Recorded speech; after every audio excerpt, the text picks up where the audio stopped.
Compre seu Windows 10 Pro original na GVG Mall. Basta acessar o link da descrição, clicar em Compre Agora, fazer o seu login, a continuidade com a compra e aplicar o cupom PC25 para ganhar até 25% de desconto. Agora é só clicar em enviar o pedido e escolher o método de pagamento. Pronto, a sua compra foi concluída. Agora é só pegar a chave dentro da plataforma, clicar no menu Iniciar, Configurações, Atualização e Segurança e na aba Ativação deixar o seu Windows original com a chave da GVG Mall. Através do mesmo processo você também pode adquirir a chave do Office e também jogos da Steam, o Play, Origin e cartões pré-pagos da Xbox e PSN. Não perca tempo, links na descrição. E aí, tudo bem? Aqui é o Fabrício do canal PC do Fafá. E há mais ou menos 2 semanas atrás, eu trouxe um conteúdo aqui no canal falando sobre o novo Xeon avassalador em games que apareceu, né? Aliás, não é que apareceu do nada, né? Mas que tá mais em conta, a gente acabou descobrindo que ele era uma ótima opção. Bom, basicamente era o Xeon 2667V4, que eu prometi trazer pra gente testar aqui no canal. E desde aquele vídeo, cara, todo o conteúdo de Xeon que eu posto tem alguém comentando Fafá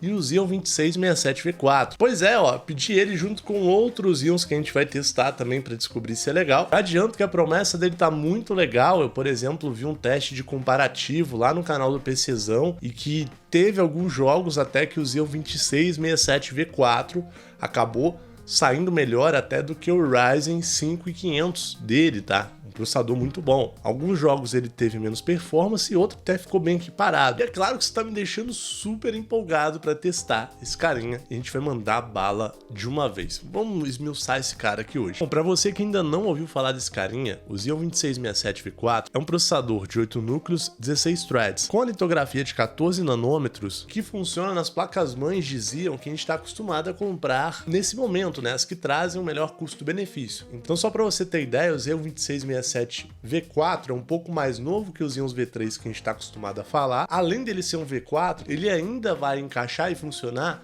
nas mesmas placas-mães que a gente usa nos Xeons V3 X99. Além desse cara ter 8 núcleos e 16 threads, ele tem uma frequência de turbo que pega 3.6 GHz. Não é em todos os núcleos essa frequência, porém ele tem uma frequência base de 3.2 GHz e 25 MB de cache. Ele foi um processador lançado em 2016, ou seja, a gente está falando de um processador de 7 anos atrás, que deixa muita gente assustada dizendo: eu não vou comprar um processador velho de 7 anos. Porém, pelo fato dele ser mais antigo, o preço dele vai lá embaixo também. Hoje o Xeon 2667V4 é encontrado no AliExpress a R$ 197,61, e se comprado separadamente. Hoje a gente montou um kit para você comprar com ele, caso você queira, com um cupomzinho de desconto aqui e outro ali, tá saindo a R$ 744, incluindo placa-mãe, inclusive também 16 GB de memória RAM da Aquiles-Ray. Com esse preço você não monta, por exemplo, um kit Ryzen, mas consegue comprar esse Xeon de 8 núcleos e 16 threads. O melhor de tudo é por ser um processador, ele vem num envelopinho como esse, como você pode ver, ó, comprei 3, ó, chegaram juntos.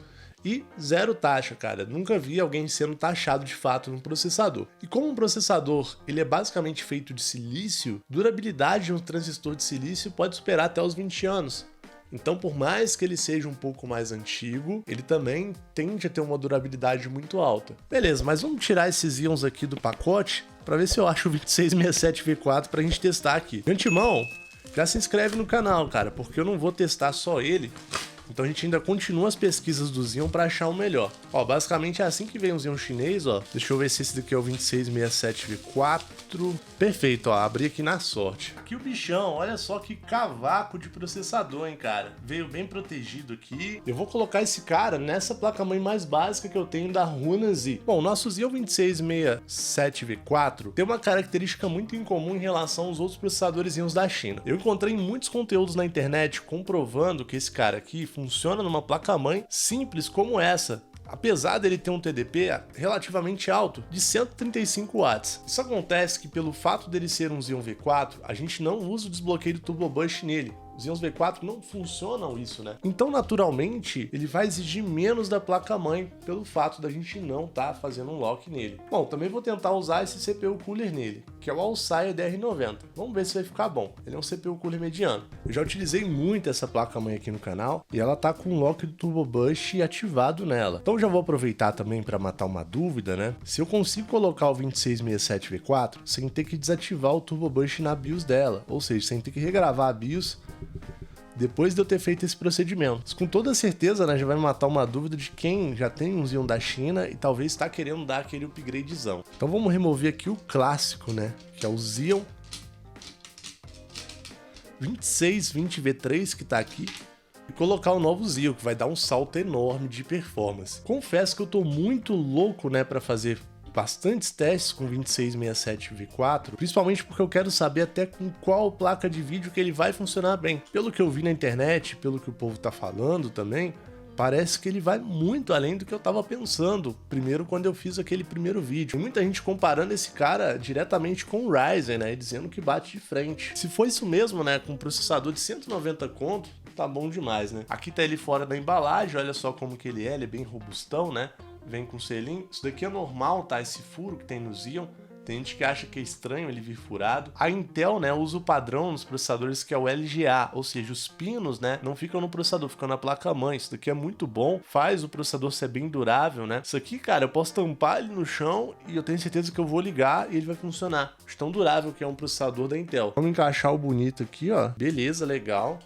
Pode ver também que ele fica bem travado, né? E, velho, já que a gente tá testando o processador, ele veio com uma pasta térmica aqui meio louca, vamos colocar ela. Vamos ver se vai dar bom com ela. Espalhei ela aqui usando o saquinho mesmo e beleza, ó. Bom, muita gente não sabe também o que é isso daqui. Isso daqui é um adaptador que vem com todos os Xeon chineses, ou até mesmo também no CPU coolers universais que a gente compra, né? Isso daqui faz, né, com que você consiga encaixar qualquer CPU cooler. Até os CPU coolers compatíveis com Ryzen vão encaixar graças a essas travinhas aqui. Eu vou colocar o meu CPU cooler invertido aqui de propósito para eu poder mexer nas memórias aqui atrás, tá? E eu não vou testar com ele dentro do gabinete mesmo, mas geralmente ele ficaria numa posição contrária a essa. Agora vamos pôr pelo menos 16 GB de memória nesse kit, né? Lembrando que um Xeon da China, ele ganha mais performance em Quad Channel, ou seja, usando uma placa-mãe que tem 4 slots, ele vai usufruir melhor da frequência das memórias, coisa que você não vai ver com o processador Ryzen. Talvez, dificilmente você vai ver alguém usando isso nos Intels mais novos também. Quad Channel é uma tecnologia exclusiva da Intel. O Xeon 2667V4 usa memórias DDR4 e ele vai trabalhar com uma frequência de até 2400 MHz. Algumas pessoas vão achar que essa frequência é baixa, mas para mim o que importa é a performance bruta. E assim como eu acabei de dizer, né, por conta do Quad Channel, o processador consegue utilizar toda a frequência de 4 memórias ao mesmo tempo. Então de 2400 MHz, o processador conseguiria usar ao mesmo tempo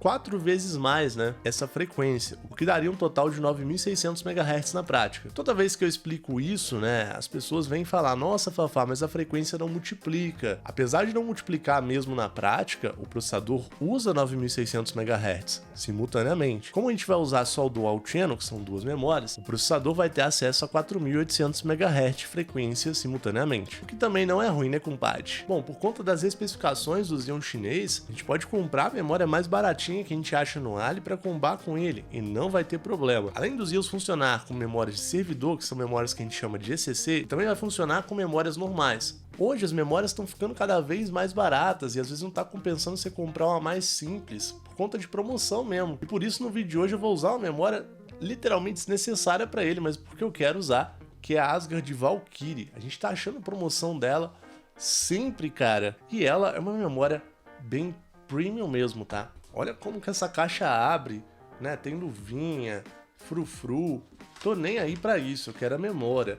Mas ó, que bonita é. Vale mencionar que essas memórias aqui que a gente vai colocar, elas têm 3200 MHz de frequência. E o Xeon 2667V4 só suporta até 2400 MHz em cada memória. Basicamente o que vai acontecer é que ele não vai usar toda a frequência que essa memória pode funcionar, mas ela vai funcionar muito bem nele, então não é problema nenhum. Só sei que meu Xeon da China vai ficar bonito.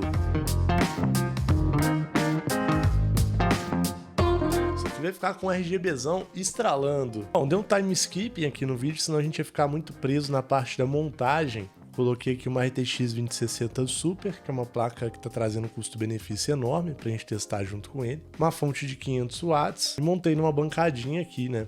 bacana. E vamos ligar ele aqui para ver se vai dar vídeo, se vai dar tudo certinho. Então vamos aqui de boa, né, dar um contato na placa-mãe. Beleza, ó, pelo menos aqui já deu um brilhozinho, a placa de vídeo tá girando, as memórias acenderam também, né, a câmera não tá pegando direito, mas elas estão com uma corzinha bem legal. Apitou direitinho, eu tô usando o switch aqui para gravar a tela, vamos apertar o botão. Ó, já apareceu aqui a imagem da American Megatrends, né, que é a fábrica ali da placa-mãe. Deu vídeo, sinal que o processador já tá funcionando, cara, já tô bem feliz com isso aqui. Cara, a gente tem muita coisa para conferir nesse processador, como por exemplo, qual a frequência real que ele pega, questão de temperatura, consumo energético. E a gente vai começar testando essas coisas porque elas são essenciais. Bom, iniciou aqui já com Windows 11, então você vê que ele é compatível com Windows 11. E a primeira coisa que a gente vai fazer aqui é verificar os dados do processador no CPU-Z, para garantir que não veio nada errado. Olha que interessante, no nome tá aparecendo Xeon E5-1660V4 e aqui embaixo na especificação tá escrito 2667V4. O número de núcleos está batendo e o número de threads também. O multiplicador dele está em 35, né? Ou seja, ele deve funcionar próximo de 3.5 GHz. Vamos dar uma olhada nesse Xeon 2660V4. Pode ser que esses processadores sejam a mesma coisa. Talvez o 2667V4 possa ser o 1660V4 com algum bloqueio de overclock, alguma coisa assim. Olha que interessante. No site oficial da Intel, a gente tem um Xeon 1660V4 também. Tem 14 nanômetros também, 8 núcleos e 16 threads, só que a frequência turbo dele seria de 3.8 GHz e a frequência base a mesma, 3.2 GHz. A diferença era o TDP, que é 10 watts maior, ou seja, um processador que consome um pouco mais de energia. Agora eu fiquei um pouco confuso. Vamos testar mais para a gente descobrir se é um 1660V4, que se veio também não tá ruim, ou se é de fato 2667V4. Um detalhe, né, que a gente está vendo aqui, que o TDP máximo no CPU-Z está mostrando aqui 135 watts, que é exatamente o mesmo TDP do Xeon 2667V4 que a gente mostrou agora. O que me leva a entender que o 2667V4 é um 1660V4 capado, viu? Uma pena que o Xeon 1660V4 é tão caro, senão a gente comprava também para testar, mas tá muito caro mesmo, R$706. Bom, agora o que a gente vai fazer é um teste de strass no processador para a gente ver a frequência máxima que ele tá pegando em strass e se ele não vai desligar ou coisa do tipo. Então eu vou clicar aqui na aba Bench do CPU-Z e aqui eu posso fazer um strass de CPU. Eu vou clicar aqui em strass CPU.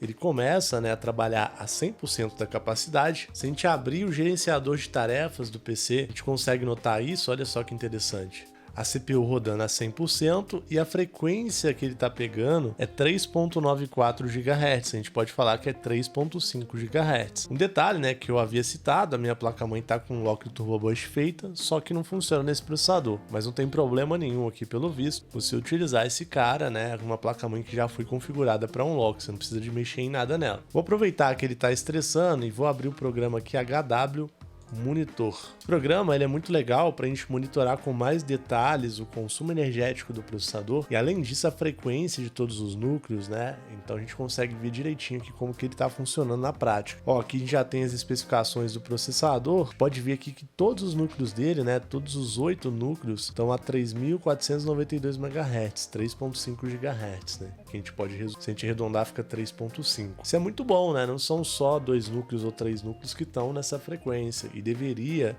de fábrica, tá pegando ali 3.2. Então a gente já ganhou uns megahertz a mais aqui. Engraçado que o consumo dele nessa situação só pode estar sendo medido errado, cara, porque tá muito baixo, 13.11 watts. Esperava uns 20 watts aqui de consumo na prática, né? Mas realmente tá muito baixo. E a temperatura dele aqui, ó, no máximo chegou a 69 graus com o nosso CPU Cooler bonitinho aqui, cara. Pelo jeito aqui não vai subir mais, ó, tá 69 graus, beleza. Uma coisa muito importante pra gente estar analisando aqui também no processador é o nível de utilização dele. Quando eu uso a lupa e aproximo, ele cai um pouquinho aqui o nível de utilização. Porém, ó, com a lupa desabilitada, o processador tá batendo 100%, 99.7%. Isso aqui é importante a gente analisar porque se ele ficar batendo ali uns 98%, 97%, pode ser que a placa-mãe esteja sobrecarregada com o processador, causando, né, um gargalo de placa-mãe, que é coisa rara de acontecer, mas acontece. Em todo caso, daqui a pouco a gente vai fazer uma medição para ver se realmente a placa-mãe aqui está suportando bem esse processador.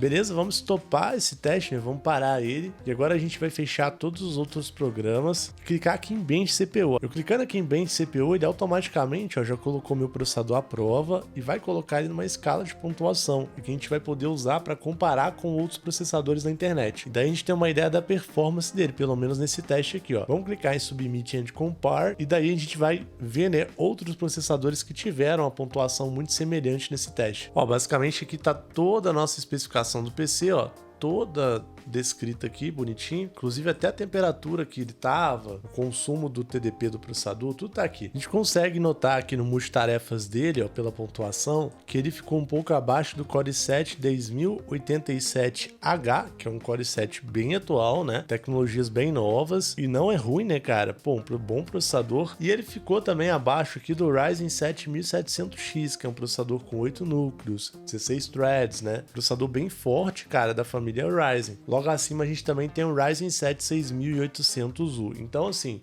o multithread dele aqui pelo preço já nitidamente, né, tá com bastante performance. E o single thread, né, que é a frequência, né, ou seja, a potência para cada um único núcleo deu aqui 432. E se comparado com outros processadores, né, nessa pontuação, ele bateu aqui o Core i7 8750H, tá um pouquinho abaixo do Core i7 7700, bateu o Ryzen 3200G, 3400G, tudo no single thread. Olha só o tanto de processador que levou costa desse cara, que levou benga. Bastante, né? Tem uma listinha bem extensa aqui. Porém, é importante mencionar, né, que o ponto forte dos Xeon chineses está no multitarefas. Bom, agora basicamente eu vou clicar em Stress CPU, a gente vai deixar ali uns minutos aqui esquentando, tá? Vamos deixar uns 10 minutos esquentando. Logo em seguida a gente volta para fazer a aferição, né, da placa-mãe para saber se ela não está sendo sobrecarregada com esse processador. Belezinha, já passou até um pouco mais de 10 minutos, a gente estressou ele aqui bastante. Vou deixar isso daqui acontecendo, né, o teste extrais rodando, que ele vai ser muito importante, e a gente vai verificar a temperatura das fases de alimentação da placa-mãe. Confesso que eu estou um pouco preocupado aqui, porque em alguns momentos o processador está batendo aqui 99%, 98%. Não sei se isso tem relação com o turbo boost do processador, porque ele está sem o lock, né? Não tem o lock, ou se é com a placa-mãe, a gente vai descobrir agora. Bom, basicamente essa área aqui da placa-mãe, né, que tem os transistores, indutores aqui embaixo, capacitores aqui, é o que a gente chama de VRM. A função do VRM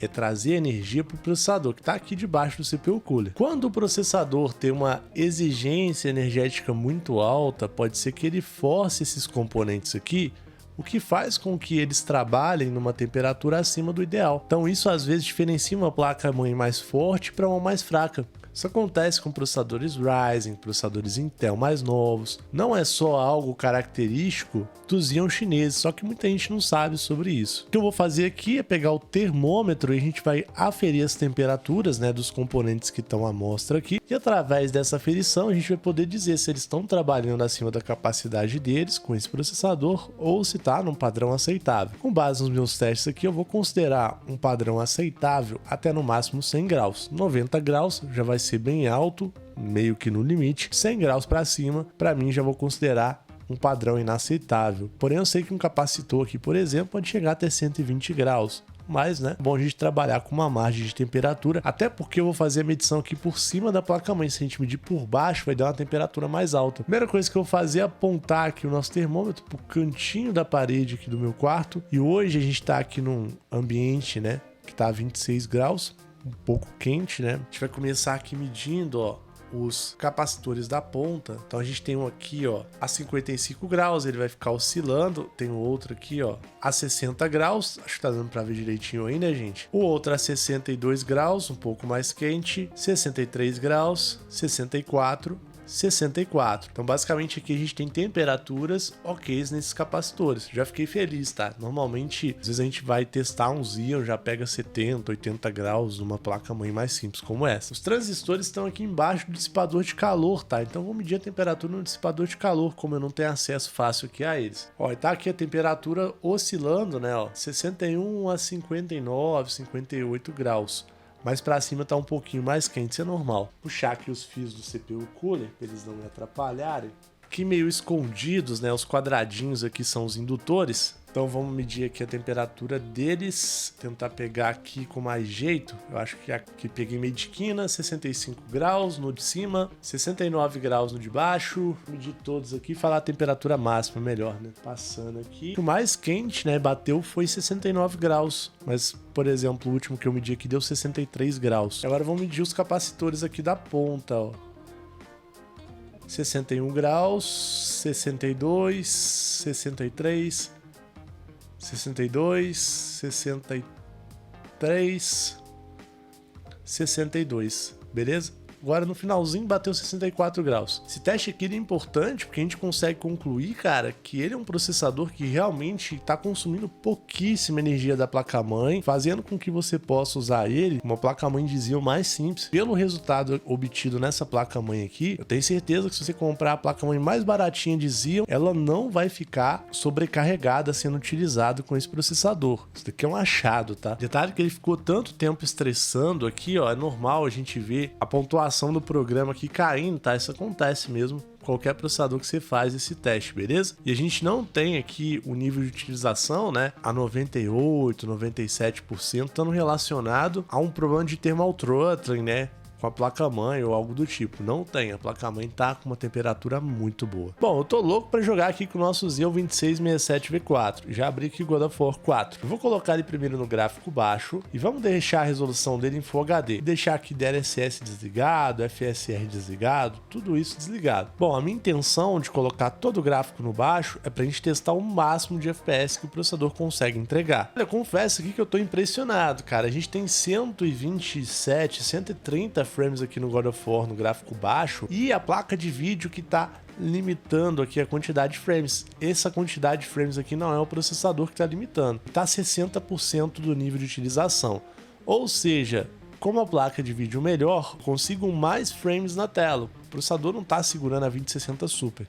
Coisa que, por exemplo, o Xeon 2640V3, 2666V3 acaba fazendo sem querer, né, em Full HD, já mostrando uma superioridade em relação aos outros Xeon chineses que a gente testou aqui no canal. Então vamos fazer o seguinte, vamos deixar o gráfico um pouco mais feio aqui, né, pra gente ver se a placa de vídeo fica menos sobrecarregada e o processador demonstra o seu limite, né, com a RTX 2060 Super. Vou ligar o DLSS aqui no modo Ultra Desempenho, beleza? O gráfico deve ficar bem mais feio, mas talvez a gente consiga ver o limite do processador. E agora sim, com o DLSS ligado e tal, né, com tudo no mínimo, a gente consegue ver que o processador ele pega ali uns 150 frames no God of War 4. O gráfico ainda continua legal e a gente vê, né, que mesmo ele entregando ali o limite de frames, ele tá funcionando ali a 65%, 64% do nível de utilização. Isso é bacana porque, por um lado, né, a gente tem potência de sobra para fazer uma live, para usar em outras razões, né, para outras tarefas. Porém, ao mesmo tempo, isso demonstra que o jogo não consegue utilizar todo o potencial do processador. Ainda assim, a média de frames aqui tá excelente. É claro, né, que se tratando da placa de vídeo que a gente está usando aqui, se eu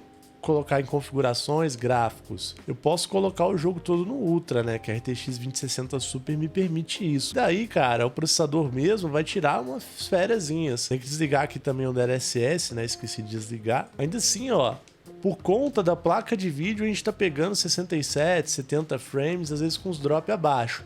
Mas o processador ficou a 50% do nível de utilização. Cara, que setup, né, que fica esse processador com essa placa, velho. Que setup monstro. Vamos abrir aqui mais um jogo pesadão, que é o Cyberpunk 2077. Vou deixar ele no gráfico baixo, textura no baixo também, e resolução Full HD pra gente ver o processador. O Cyberpunk 2077 é um jogo que usa muito mais o processador. Daí, né, colocando tudo no baixo, a gente consegue ver o limite dele logo de cara. Você pode ver que ele está trabalhando a 75% de uso, bem mais do que no God of War. O jogo utiliza bem melhor e está entregando aqui uns 99 frames, 95 FPS na tela. Detalhe que o Cyberpunk 2077 era um jogo, né, que quando lançou estava super mal otimizado e agora ele está muito melhor. Os caras realmente trabalharam nele para melhorar o jogo. Uma média de 94 frames nele, cara, era impossível. E tá aí, cara, a gente tem um gráfico relativamente bom, mesmo no baixo. E aqui, ó, por exemplo, agora bateu 100 frames. Muito bacana, velho. Se eu subir o gráfico aqui, né, mantendo ainda a textura no baixo, mas colocando o gráfico aqui já no alto, com Fidelity Effect desligado, a gente já tem a placa de vídeo definindo a performance, né, E o processador ainda trabalhando muito, né? Mas já fica bem mais equilibrado. A gente vê o processador e a placa de vídeo ali trabalhando numa taxa muito bacana e o jogo rodando ali a 60, 50 e pouco, 70 frames, cara. Isso aqui tá realmente muito bom, cara. Tô pagando muito pau pro Xeon. Tá muito bom esse Xeon, cara. Como que eu não conheci esse Xeon antes? Nossa, que carro bonito, ó. Por dentro, né? Por fora é meio estilo DeLorean. De volta para o futuro. Bom, a gente ainda vai fazer uma live testando esse cara em jogos. A gente vai testar em vários jogos de uma vez e também estou pretendendo lançar um comparativo desse cara com outros processadores para a gente ver a real diferença entre eles. O que eu consigo ver aqui, né, na primeira impressão, no primeiro teste, é que ele realmente é mais forte que os outros Xeons que a gente testou até agora. Isso já foi notável, né, principalmente no teste do God of War 4. E você pode ver que ele é um cara que casa muito bem com a RTX 2060 Super sem gargalo, né? Coloquei o gráfico ali no Ultra, no alto de qualquer jogo ali, né? Pelo menos os que eu testei. E o processador, né? Ele não fica perdendo para a placa. Diferente no Xeon 2640 V3, o 2666, que sofre um pouquinho com ela, né? Às vezes tem que jogar em 2K para resolver essa questão do gargalo. Esse cara aqui não. Esse cara é bem competente, tá? Se você me perguntar se ele é bom, cara, com toda certeza que eu vou falar pra você que é bom e tá compensando hoje. Aproveita que tá na promoção, vou deixar o link aí. Mas eu ainda quero fazer mais testes com ele, simplesmente pra gente definir quais os limites dele, né? Será que ele tanca uma 3070, por exemplo? Em todo caso, já se inscreve aqui no canal, a gente tem mais Xeons para testar esse mês ainda, tô com bastante Xeon aqui, comparativo para fazer. Então, se você quiser ficar ligado, não quiser perder, se inscreve, cara. Eu vou ficando por aqui, um abraço e valeu! Comenta aí o que você achou do teste.